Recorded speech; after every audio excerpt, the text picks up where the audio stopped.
Zero পয়েন্টে আওয়ামী লীগের সমাবেশে ডাক দিয়েছিল। সে সমাবেশে যোগ দেওয়ার জন্য রাতে আওয়ামী লীগ নেতা কর্মীরা ঢাকার বিভিন্ন জায়গায় অবস্থান নিয়েছিল।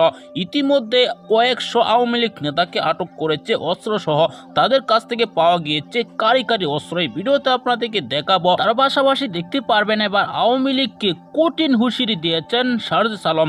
ইতিহাসের এই প্রথম তিনি এরকম হুমকার দিয়েছেন। তার বক্তব্যটি শুনলে আপনি অবাক হতে বাধ্য হবেন। রীতিমতো চুপসে গিয়েছেন, তাদের কাউকে পাওয়া যাচ্ছে না। সেখানে কয়েকজন নেতাকর্মী সেখানে উপস্থিত হয়েছিল। এবার তাদেরকে বাধা দিয়েছে বিএনপি, জামাত, এমনকি শিক্ষার্থীরা। গণপিটুনিকে রীতিমতো দৌড়ে পালিয়েছেন সেখান থেকে। এছাড়া আওয়ামী লীগের কোনো সিনিয়র নেতাকর্মী এখানে এখন পর্যন্ত দাঁড়াতে পারেনি। দর্শক, ইতিমধ্যেই ডোনাল্ড ট্রাম্পের ছবি ব্যবহার করে ধরা খেয়েছেন আওয়ামী লীগের নেতাকর্মীরা। শেখ হাসিনার নির্দেশে ডোনাল্ড ট্রাম্পের ছবি ব্যবহার করে তারা কর্মসূচি পালন করতে চেয়েছিলেন।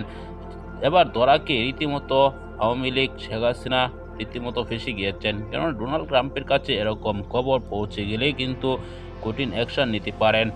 ডোনাল্ড ট্রাম্পের সাথে রীতিমতো একটি ভালো সম্পর্ক ছিল শেখ হাসিনা, সেটিও এখন হারাতে বসেছে।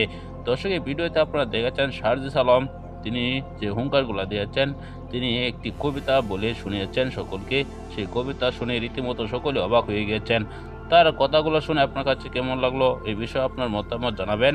পরবর্তী ভিডিওগুলো পেতে চ্যানেলটিকে সাবস্ক্রাইব করে রাখবেন। আসসালামু আলাইকুম।